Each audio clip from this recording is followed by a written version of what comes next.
Well, hello once again. This is me, Leonard,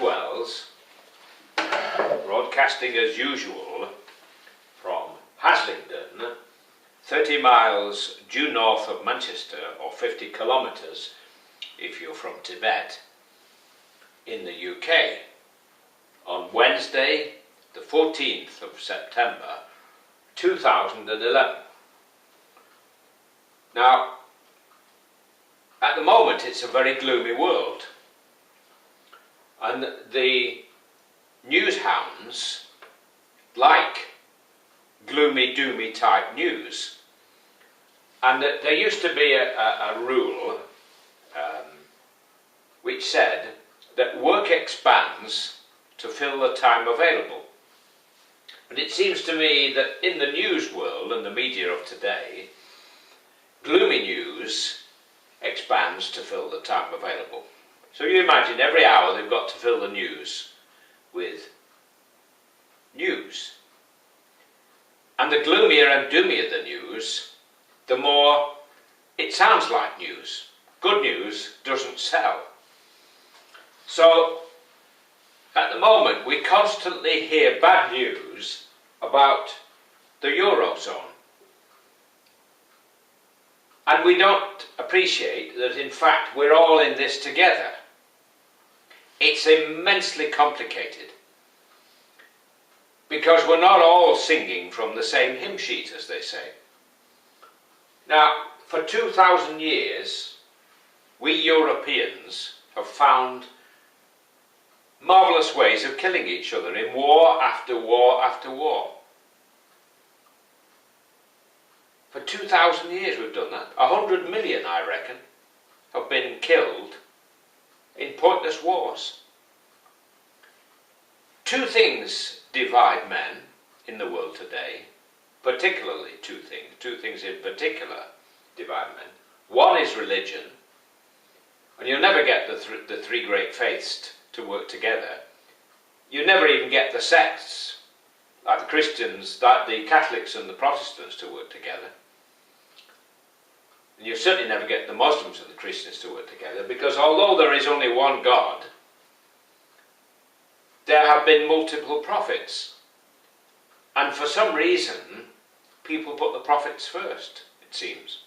Anyway, that's one thing that divides men. Second thing that divides men, nationalities. And the moment you bring nationalities into it, there is friction between men and people. And this is why the United Nations will find it very difficult to do anything, because everybody is speaking as a different nationality, and it just divides everybody. I mean, if you read the Daily Express, everybody across this little stretch of water here are nignogs. But in fact it isn't so. We're all neighbours. We're all part of the human race. There is only one human race. All these divisions have been made by the mind of man, and all kinds of historical accidents. And we're never going to get it right until we all work together and realise that we're all in this together, and that by staying divided we're just prolonging the agony. I mean, we've fought each other for 2,000 years, and that was tough enough. Coming together in what I would like to see a United States of Europe will be even harder and even tougher. But in the long run it will get us all to where we want to go. You imagine you would be able, if we had a United States of Europe, and if Britain played its full part and was in Schengen and the Euro, you could get on a train in Thurso and go all the way down to Athens, or down to Rome, or Bucharest, or Sofia, or Budapest, or Vienna, without a passport, and without worrying about changing money and paying fortunes to banks for a commission, and without all the hassle of going through customs checks and all that sort of business. and visas and whatever. You remember the British Foreign Secretary, Ernest Bevin, he said that for him, freedom would be to get on a train in London and go anywhere in Europe without a passport.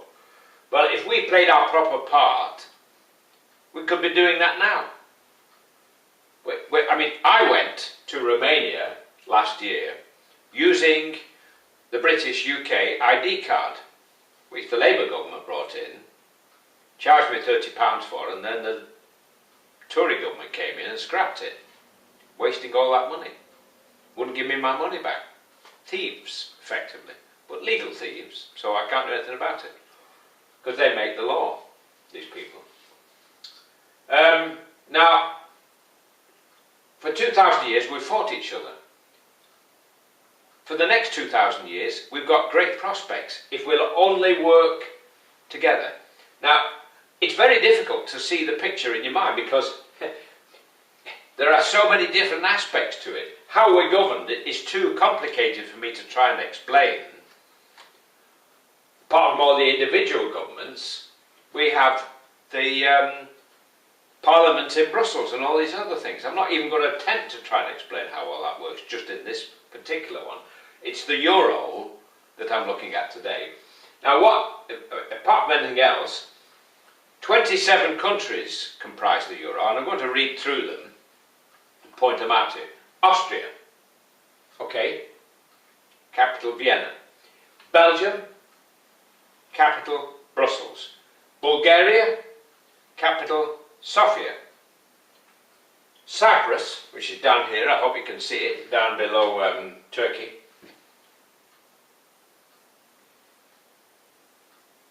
Nicosia, capital.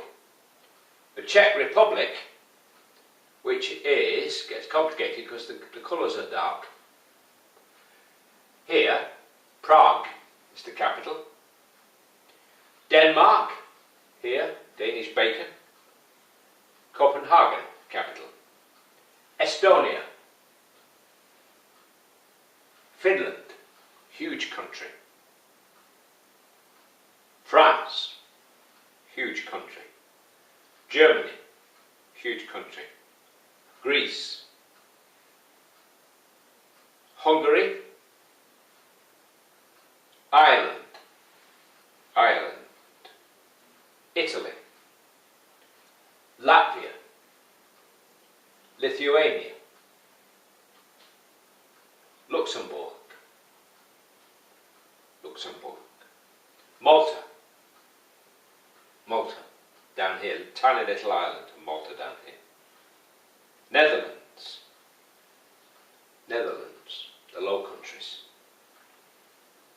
Poland, another big country. Portugal and Spain. Portugal. Romania. Slovakia is here. Slovenia, easy to get mixed up. Slovakia there, Slovenia here. Spain, Sweden, huge country, and the UK. Those are the 27 countries in the EU. Now, we should be proud of the fact that we're in the EU. The 27 countries of the EU have a gross domestic product, GDP, almost equal to China and the USA combined. So if we think small, like the little Englanders, the Eurosceptics want us to, we're infinitesimal compared to the EU.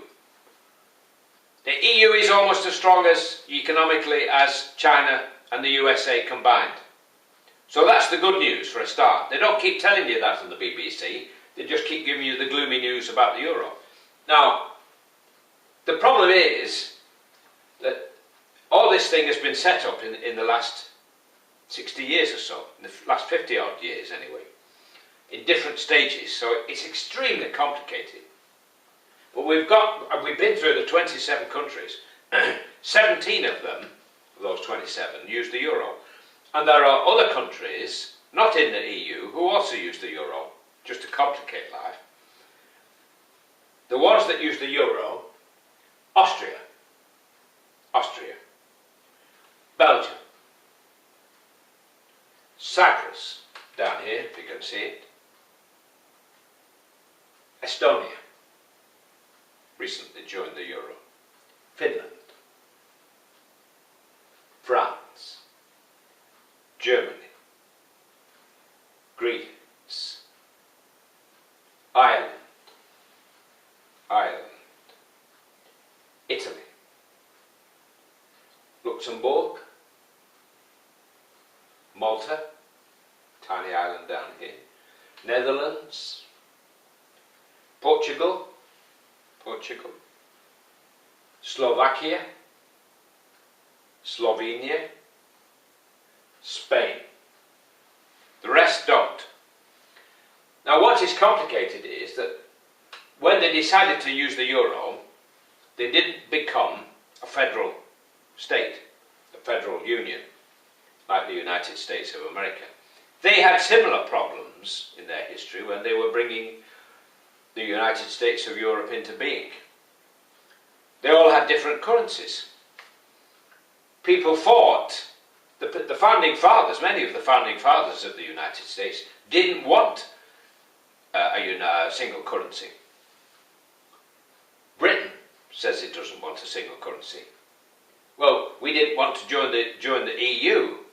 We thought it was a joke to begin with, but eventually we had to join. Now, I honestly believe we will.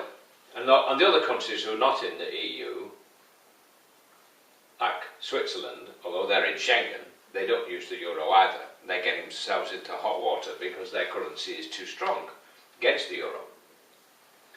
We will eventually have to join because I believe the EUROZONE will become very strong. And the pound, being a tiny currency on the world markets, will I won't say fall apart, but it will go down so far, we will become economically a cul-de-sac. The problem is that we like to punch above our weight. We've had such a huge empire that anybody who gets into power in Downing Street doesn't like to be told that he's running a small, tiny country, 1/27th of the EU. They like to think somehow or other that we've still got an empire. You know, this is why they're willing to spend 300 million bombing Libya and get involved in all kinds of wars, which we can't afford anymore. Anyway, let's come back down to earth. They keep saying on the BBC that Greece is going to default and will probably leave the euro. Well, it isn't going to happen, because it would be a complete disaster for Europe if it did, and a bigger disaster for Greece than its present situation. Because first of all, if Greece went back to the drachma, it would be a joke currency. It would be funny money. Nobody would want it. It would be worthless practically. And it would still owe all its debts in euros. So it would probably add 50% to its total debt if it came out of the euro. And we would all end up having to pick up the bill, because we're all in this together at the end of the day. We're not alone. None of us are alone. We can't be alone. We might like to think we are, and we like to hope that we'll stay that way, but it's not so. We're all in this together. What happens to one affects us all. If your neighbour's house catches fire, you're in as much danger as he is. Right. It's not going to happen. The only way it will happen is if we issue what are called euro bonds, which means that everybody shares the same risk. The problem at the moment is, because we're only issuing individual countries' bonds, there's the rub, because the Greek bonds, nobody likes them. They don't feel safe. So banks charge a lot of interest to buy Greek bonds. And there's a lot of hassle. People in Germany, or some people in Germany, not everybody, don't just listen to everything you hear on the BBC, but not everybody in Germany is saying that we should just be selfish and ignore our neighbours in Greece. Because it's not that long ago that we had 2 world wars. So, and we don't want to go down that road. We want peace. So, I'm all in favour of a United States of Europe, and I want it to get bigger. I want Switzerland to join. I want Norway to join. I want to see Turkey in. Maybe the Ukraine. Definitely the rest of the Balkan countries. So, if we can get Turkey in, and all these other bits of countries, then we will be more powerful than China and the United States combined.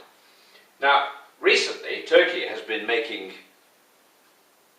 rather strong noises towards Israel. First of all, Israel killed 9 Turks on a flotilla of supply ships heading for Gaza not long ago, and refuses to apologise.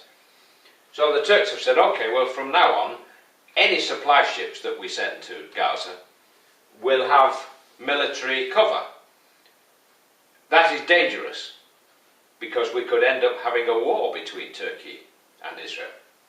So we've got to get together to stay peaceful.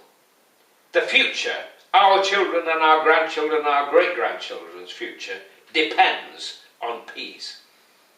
Because we may as well all jump in the river together if we're going to have wars again. We don't want wars anymore. We want peace. And the only way we can have solid peace is if we're all sitting down at a table talking about how to solve our problems. And it doesn't help to solve our problems if we all sing from a different hymn sheet. If we have a United States of Europe, it will take an incredible amount of vision. I do not see a single statesman in Europe at the moment who has that vision. Strong enough, with a voice which rings like John F. Kennedy's voice rang when he first became president. He used to make my toes curl. We've since discovered he had all kinds of idiosyncrasies. Winston Churchill himself suggested the United States of Europe. Though because of our past and our empire and all that baloney, he didn't think that Britain would be part of it. But in fact, we are part of it, whether we like it or not. So, I've waffled on for ages. If you're still with me, it's a miracle, and I apologise if I've confused you even more than the world itself has confused you. But don't listen to the doom and gloom. There are bright prospects on the horizon. Europe can move forward into broad, sunlit uplands, Churchill said. Broad, sunlit uplands of peace. That's the way to do it. God bless, while it's still legal in the UK to say God bless. Take care. Bye for now.